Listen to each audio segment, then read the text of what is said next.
joxe ci loxo yi mu gën a seddee suñ njaboot ci di ñëw.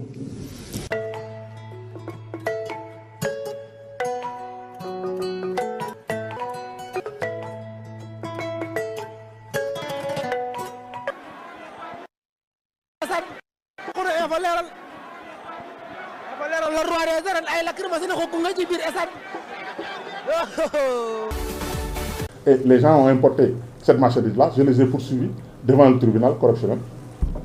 Il les a exemptés, le même juge. Et troisièmement, il y a un autre dossier qu'il reçoit de la banque. C'est ce dossier-là, c'est lui qui le gérait. Et d'autres dossiers. Parce que moi, j'ai domicilié tous les dossiers dans ce cabinet, dans cette chambre. Et il dit, un jour, le dossier de la générale arrive, il nomme un expert pour ça. Et l'expert a épinglé la banque. Il a fermé les yeux. Il n'a pas condamné la banque. On fait appel, on va à la cour d'appel confirmer. La cour d'appel confirme.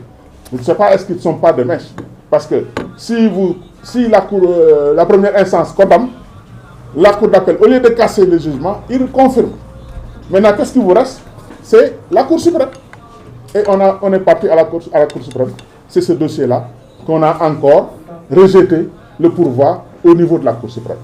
Et c'est un dossier de 5,8 milliards. L'autre dossier, c'est un dossier de dénonciation calomnieuse. On demandait une réparation. L'autre, c'est un dossier de marque. Mais ça, c'est un dossier à coût de 5,8 milliards. C'est pour ça que nous avons jugé nécessaire d'organiser ce point de presse pour expliquer ce qui s'est passé entre nous et la SGBS. C'est depuis les années 80. Et tout ce qu'on a expliqué montre que nous sommes quand même une société sérieuse. Quelqu'un que vous donnez ces lignes de 1,5 milliard en 1995 jusqu'à ce que ça se retrouve à 4 milliards, c'est parce que vous êtes honnête et sérieux. Un entrepreneur honnête et sérieux. Et c'est cet entrepreneur comme ça, on doit le protéger et l'encourager. Mais au lieu de le combattre ou de laisser les banques le combattre. Et c'est ce que la banque a fait et l'État aussi a laissé faire. L'État a laissé faire. Ça fait longtemps qu'on se bat. C'était depuis 2020 qu'on se bat avec cette banque-là. Mais on n'arrive pas à avoir un bon jugement. Maintenant, comme ce dossier est important et on veut l'éteindre au niveau de la machine en refusant simplement une cassation. Une cassation, c'est quoi? Le jugement n'a pas été bien fait, comme je vous l'ai expliqué. Vous savez que tout ce que j'ai dit là, si un juge responsable le voit, il doit normalement casser le jugement et dire nous envoyer dans une autre juridiction. C'est le minimum. On ne leur demande pas de nous donner, de juger ou de rejuger et de nous donner une faveur. On leur dit simplement de nous donner notre droit. Parce qu'ici, on a vu qu'on n'a pas été bien jugé et on a le droit de demander à ce qu'on nous amène dans une autre juridiction. Surtout que tout ça vient de ce juge-là qui nous a déboutés jusqu'à 4 dossiers consécutifs. Et comme il était gêné, sur le 5e dossier, il dit « Ah non, moi, je ne suis pas à la seule chambre ici, il faut chercher une autre chambre parce que j'ai vu que je vous ai débouté 4 fois et je suis gêné de vous débouter. » Je dis « Monsieur, ce n'est pas vous qui nous déboutez, c'est le tribunal. Nous, on ne vous voit pas. Nous, on a déposé notre dossier au tribunal, vous représentez le tribunal, vous faites votre travail. Jugez ce que bon vous semble et ça ne me dérange pas. Ça ne me dérange pas. » Il dit « En tout cas, moi, je vais voir. Mais en tout cas, je pense que je vais me dessaisir de ce dossier. » Est-ce que vous avez entendu une fois un juge se dessaisir d'un dossier?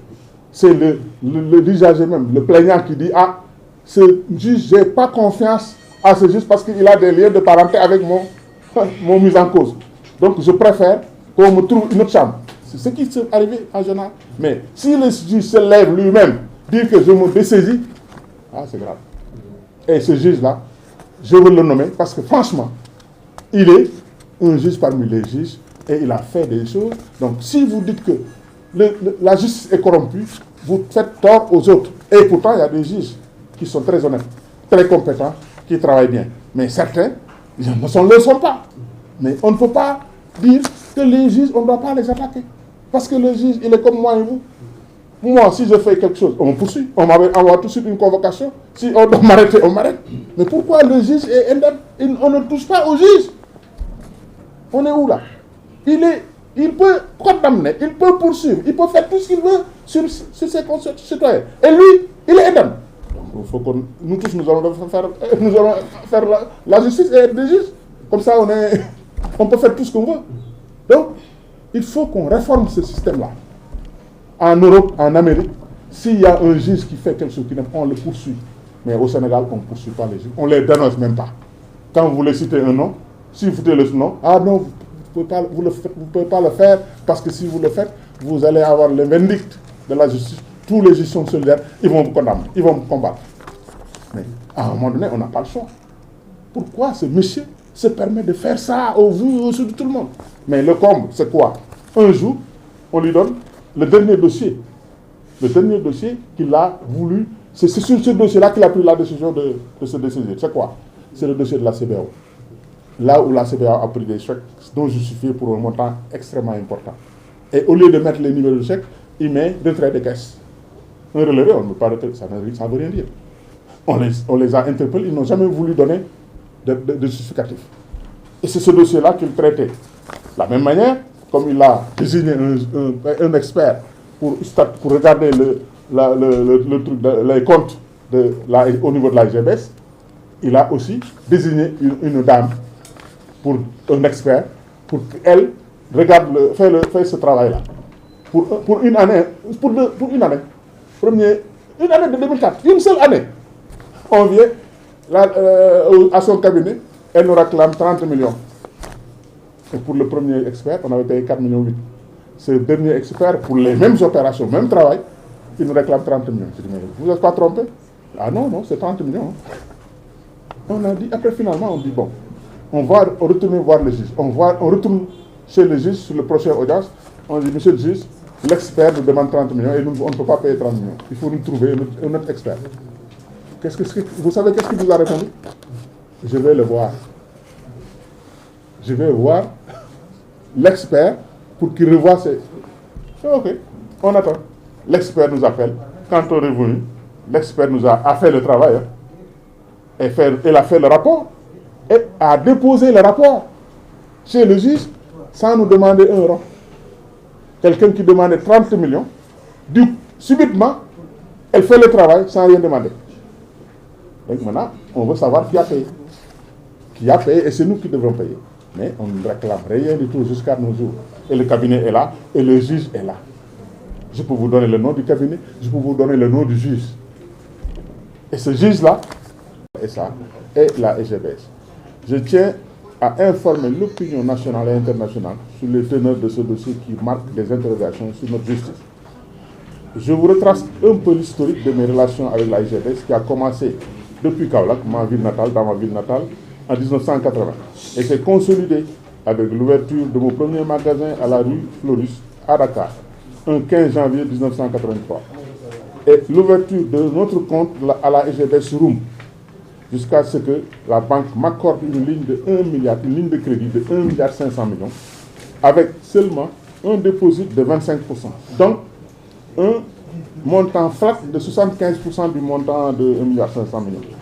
Donc, sans garantie, par le directeur général de l'époque, M. André Borg, pour les besoins de mes opérations d'importation de riz, pour remplacer la défunte caisse de péréquation dans cette activité de libéralisation de l'importation du riz au Sénégal.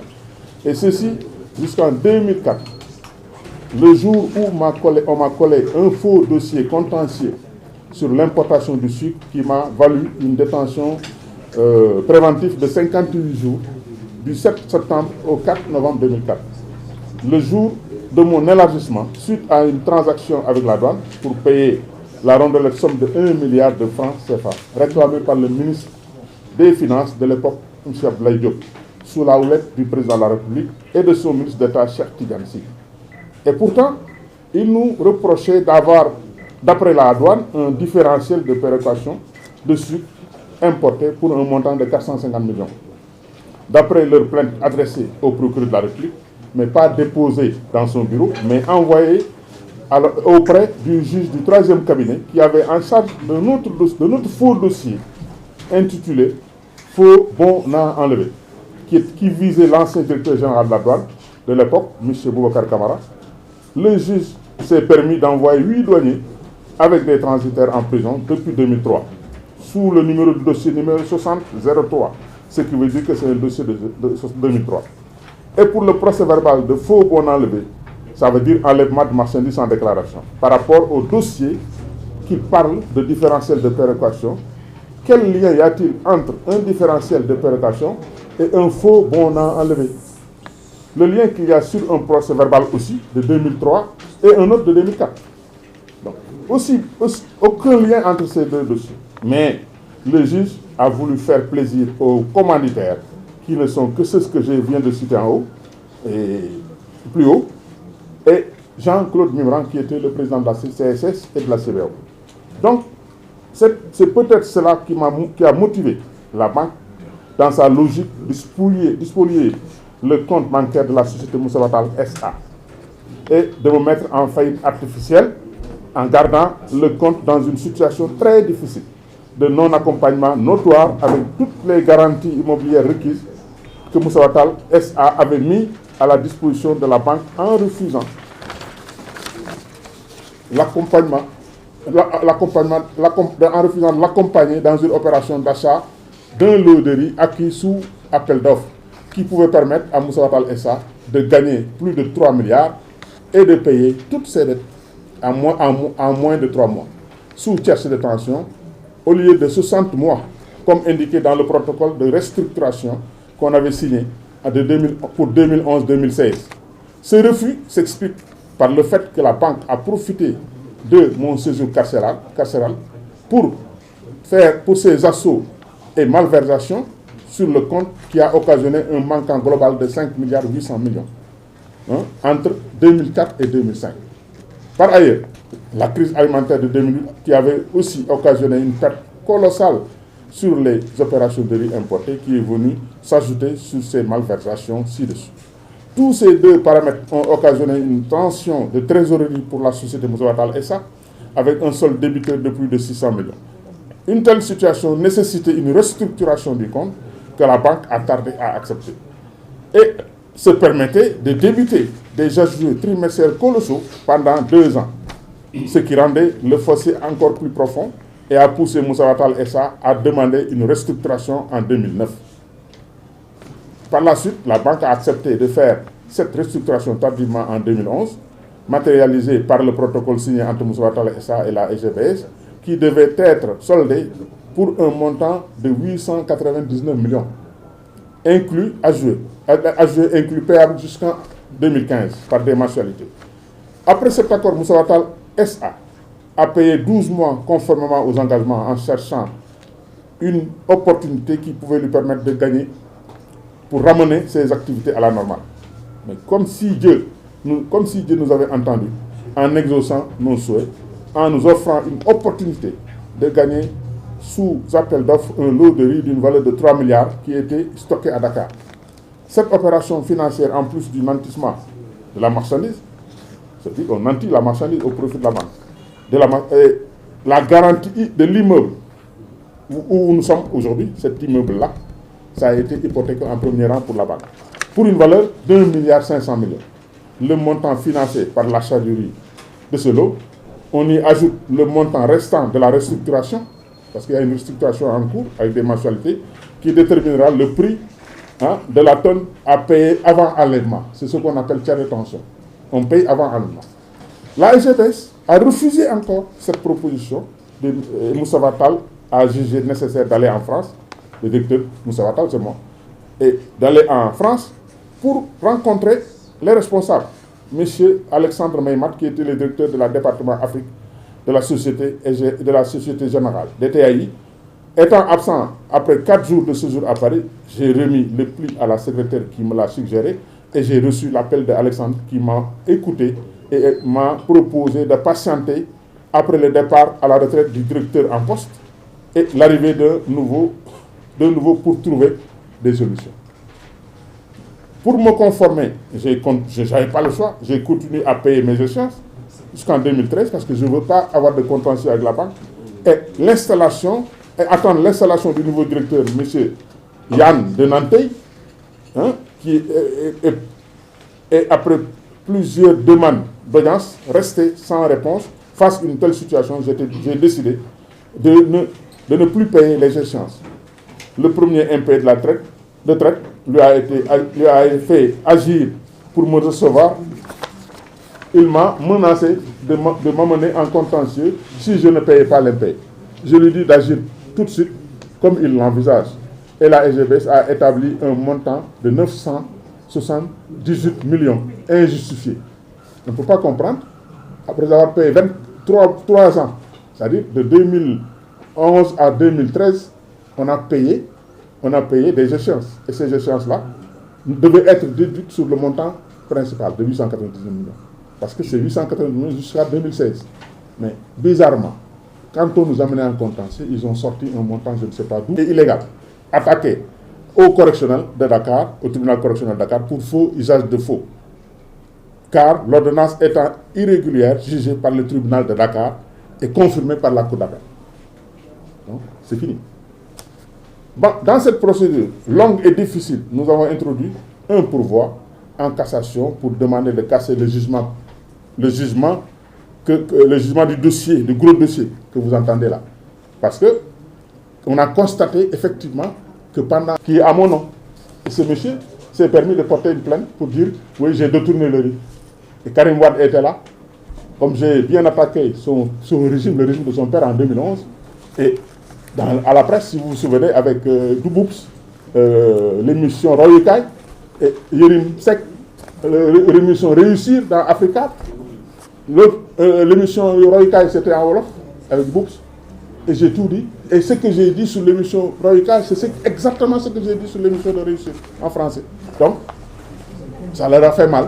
Ils ont fait mettre en prison. Donc, on m'a remis encore en prison pour 15 jours. Et je recouvre ma liberté parce que le dossier est vide. Alors, c'est ce dossier-là qui a fait que j'ai une dénonciation calomnieuse contre ces messieurs-là. Parce qu'ils m'ont fait perdre quand même ma confiance. Parce que si vous mettez un entrepreneur en prison et le salir dans la presse, vous voyez ce que ça fait comme conséquence. Ce qui d'ailleurs a augmenté mes problèmes avec de confiance avec les banques. Et ça, c'est Karim Wade. Et quand, par exemple, j'ai attaqué ces gens-là en dénonciation calomnieuse devant le juge a royalement laissé les gens, il les a exclus, il ne les a pas condamnés. Au lieu de les condamner, c'est moi-même qui l'a condamné. Moi qui poursuis cette dame-là, qui est la représentante de la société en question, et elle est la représentante. Moi, je ne connais pas quand est-ce qu'elle a été embauchée, mais on me dit que c'est Madame Dramé, et j'ai mis son nom pour lui donner la notification, la citation. Elle vient, oui, moi je n'étais pas là au mois de fait. Et ce même juge a dit, oui, comme elle n'était pas là au mois de fait, moi je ne dois pas l'amener au tribunal. Je ne dois pas le citer. Il me condamne pour que je dédommage à la dame 2 millions de francs. Je fais appel. 2 millions de francs, et moi, je n'ai rien. Sur tout ce qu'ils m'ont fait, ils ne m'ont rien donné. Donc, j'ai porté plainte, mais en fin de compte, c'est moi qui est condamné. Je fais appel. Je viens au tribunal pour demander un appel, pour dire vraiment qu'il corrige au moins cette loi. Mais, confirmation. Confirmation.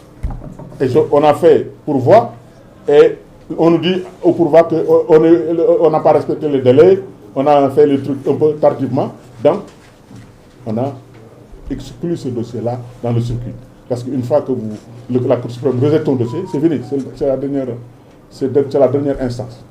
Pour un non-initié, et d'ailleurs, la cassation veut dire nous permettre de se faire juger dans une autre juridiction autrement composée. Et est-ce que cela est difficile ou compliqué? Et d'ailleurs, c'est la raison pour laquelle cette instance est mise en place pour corriger les erreurs et les imperfections des tribunaux régionaux. En rappel des faits liés au contentieux que les juridictions jugent en notre défaveur. La banque, comme je viens de vous le dire tout de suite, la banque rapporte 2,62 milliards au lieu de 2,662 milliards. Il y a 600 millions en l'air, soit une différence de 600 millions. Et un autre, de la même manière, de 6 millions au lieu de 228 millions, soit une différence de 222 millions, sans compter l'émission de 4 chèques de banque sans justificatif. Parce que chèque de banque, c'est sans justificatif de 3,840 milliards. Et 2 chèques de guichet, comme je vous ai dit tout à l'heure, de 29 millions, 2925, 29 millions, 2925. Les 2925 veut dire que c'est un chèque de guichet. Et un chèque de 175 millions d'impayés qui n'a jamais été crédité. C'est facile à vérifier. Vous dites qu'il y a un chèque impayé et vous débitez le compte. Mais remontez pour voir où est-ce que ce chèque a été déposé, où est-ce que ça a été crédité. Le chèque n'a jamais... Alors, et aussi, qui n'a jamais été crédité enfin de deux... Et puis enfin, deux traites avalisées, provisionnées, illégalement. Ça veut dire qu'une traite avalisée, on aimait ça parce qu'il y a une ligne de crédit. Vous devez payer à un fournisseur. Donc, le processus total, c'est 5,8 milliards. En effet, la rupture de confiance entre moi et la banque est le résultat de la gestion calamiteuse, d'abus et d'escroqueries inadaptées et nébuleuses, donnant naissance à une perception de banque de grands bandits au col blanc. Nous nous battrons pour rendre justice face à un groupe qui est à la base de cette rupture de confiance et veut dicter sa loi dans notre pays. Par conséquent, la crise financière à laquelle nous faisons face se résume essentiellement à un manque de sérieux de ces banques face aux opérateurs économiques nationaux qui sont abusés, escroqués et diffamés. Nous ne demandons pas de faveur, nous demandons juste la justice, rien que la justice, pas de loi du plus fort sur le plus faible, mais la loi de la vérité sur le mensonge. Je marque ma désolation face à la décision de la Cour suprême, car elle n'est motivée d'aucun argument sincère ou juridique, mais constitue un refus d'un acte pour un citoyen qui en a le droit.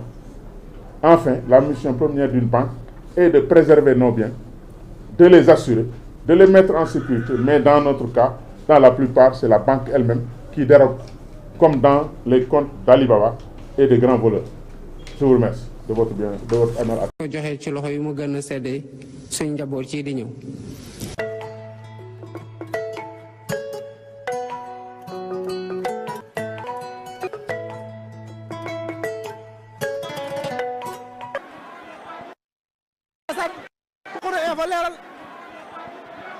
la roi des arènes ay lacrymogène ko gunge ci biir stade